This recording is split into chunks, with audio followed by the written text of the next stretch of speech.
Hello, FCC, and welcome to today's version, which is Thursday's version of our fireside chat. So glad you've joined us today, and we're going to get right into the word because we're looking at the difficult time we're going through.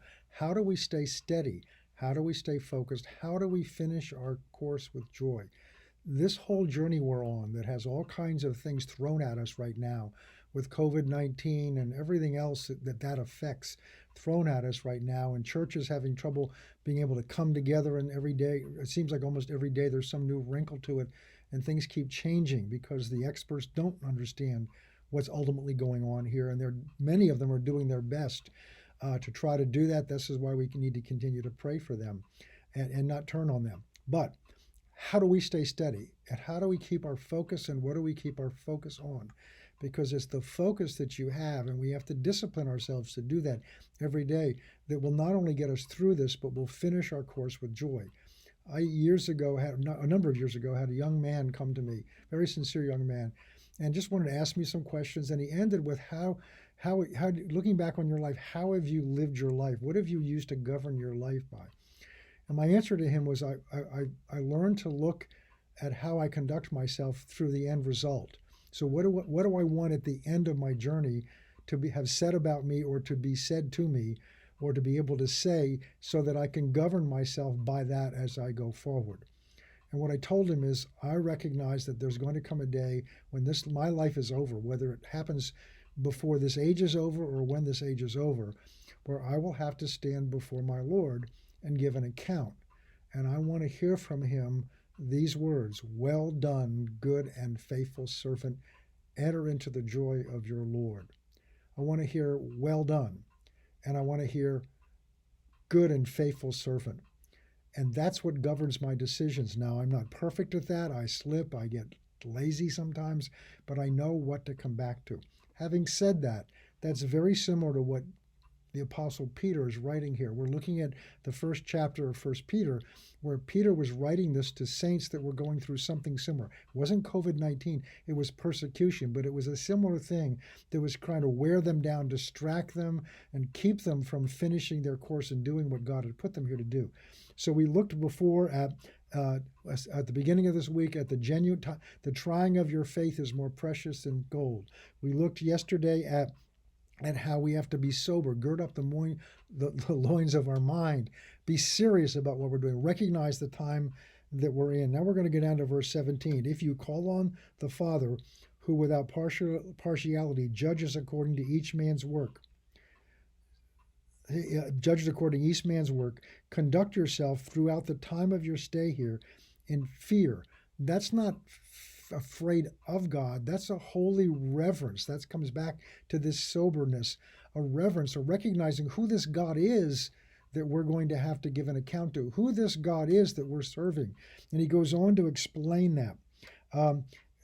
According to living your life here in the stay that you're here, this journey, if you're knowing that, and this is what the reverence is about. And this is what we can forget so easily.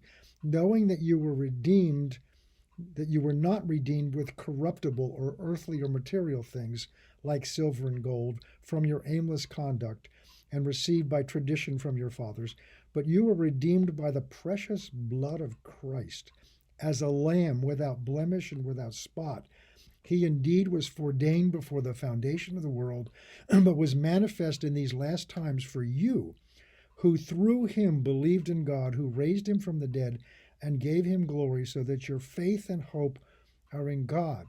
What Peter's saying here is that what we need to keep our focus on, what we need to keep us straight in line in these challenging times and undistracted, is to recognize who it is that redeemed us. This was the Son of God who gave his precious blood for you and me. And our temptation is to count that light. Our temptation is to think, well, what we're called to do isn't that important, because every day we're weighing decisions in our mind when we're tempted to quit, when we're tempted to be discouraged, when we're tempted to let go and just let it go and let our flesh run loose and get off and engaged in the things of this world and just give up. When we're tempted to just give up, we have lost touch with and forgotten who it is that paid for our soul, who it is that paid for this opportunity.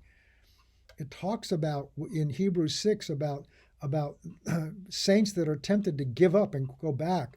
And he said to count as to trample underfoot the precious blood of the Lamb that was shed to give us this opportunity and to redeem us. And Peter's saying the same thing.